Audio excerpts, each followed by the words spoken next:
In this video, I'm gonna show you how to download the Windows 11 27H2 or maybe Windows 12, the latest experimental future platform channel. The build number is 29,599. So you might be asking why I'm calling it as Windows 11 27H2 or maybe Windows 12. You can see here, the no build version is mentioned over here as 25H2 or 26H2. That's why many users speculate that this could be Windows 11 27H2, either Windows 12 experimental early development stage. So without getting further ado, let's get started with the download process. So first of all, you just open your browser and search for download Windows Insider Preview, and there is the link. Don't worry, the link will be given in the description too. Just click it, and here in this page, just click on the Me icon and just log in with your Microsoft account. Now I'm logged in.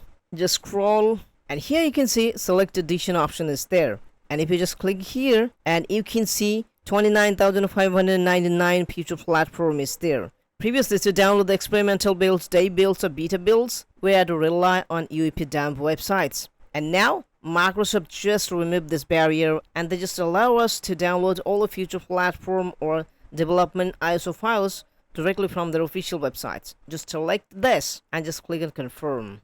And now you gotta choose your language and then just click on confirm. You're just one click away from downloading Windows 11 27H2 or Windows 12. So just click it over here and download will be started. Once the download is completed, just close your browser and make a bootable pen drive with the ISO file and just install to your secondary PC and enjoy your Windows 11 27H2 or maybe Windows 12. I never recommend this build to install to your main computer because these builds are experimental channels. Feature may break your PC, some features may not work properly, or you might encounter so many issues, lag, or sometimes crashes, break the features. So better to install this build to your secondary computer. So if this video helped you, don't forget to like, subscribe for Text You Time Lab, and thanks for watching. I'll see you in the next one.